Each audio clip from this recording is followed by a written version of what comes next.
Hi everyone, welcome to Between Two Mammoths. I'm Michael Elliott and I'm here on the quad today with Kenny Lauzier, the Director of Auxiliary Services. Kenny, thank you so much for being with us here on a spring day as the sun is coming out. It's a pleasure to be here, and it's always a pleasure to have an opportunity to chat with you. Yeah, well, so you've been at the college for about 10 years now, is that right? That's right, yes. What drew you to working at Amherst?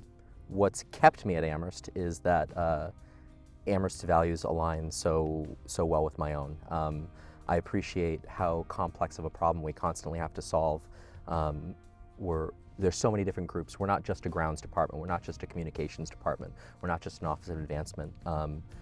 We share common values, and we need to make sure that every solution we come up with works for every group across campus, and I appreciate having to solve those kinds of problems. I knew that I wanted to get into the world of higher ed. I had interviewed for a position that I was unsuccessful in back then, but as I interviewed, I looked around the room and I just saw this, I saw the sense of fulfillment that I hadn't yet experienced, and fast forward, finding myself at Amherst, and I couldn't be happier. Well, you talk about luck. I think we're very lucky that you found your way here. You talk about bringing everything together. You're one of the people who do that, who works with some of the big teams on campus that make the work that we do here every day successful. And you're especially visible when we have to do big things on campus. So we're sitting on the quad. Not too long from now, this will be filled with families and graduates as we celebrate commencement.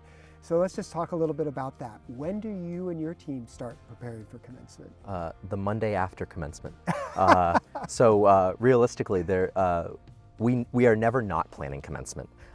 When I walk through the main quad and I'm looking at the trees as we find ourselves sitting here in the Olmsted Mall, when I look up at the tree canopy, I don't just see the beauty of the trees, I see the risk that they might pose to the 5,000 people that'll be sitting underneath them on the day of commencement. Every day that I walk, I'm thinking through that lens while we work with our partners in design and construction, and Chris Tate is mapping out his pathways for the CAP project. We're thinking about the timing, we're thinking about what parking lots are going to be shut down for various projects and how that'll affect where we'll put our commencement table and chair trailers.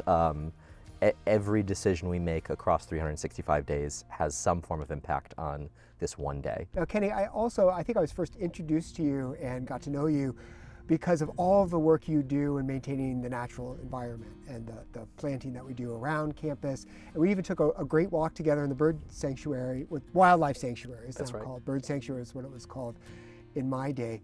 Tell me about your work with that and about just sort of how Amherst as a college over time has thought about its relationship with that sanctuary. Just shy of 100 years ago, we were post the Great Depression. Amherst College students were finding themselves unable to afford to go to Amherst College, and the bursar at the time worked with the federal government to come up with grants that allowed students to quite literally build what we view as the sanctuary now. They built those bridges, they built those culverts, they elevated those pathways and those bog bridges. There was a revitalization effort that existed about 20 years ago, and a second revitalization effort that existed probably within the last 6 years, and we see the rebirth of the Sanctuary Stewardship Committee that both Professor Sims and myself co-chair. And much like commencement, we are never not planning what's going on out in the sanctuary. We're constantly thinking about how we can introduce more programming to the space, how we can get more people to be excited and interested in the space. And you know, again, it goes back to your own 3 pillars. It's not just what it does for our own students, for our own staff. It's also how we engage with the community as well. Yeah, it is a wonderful place to be. It was a place that was meaningful to me as a student, as a space of solace, and it's been a pleasure to come back and see how it has been revitalized and what an active space it is now.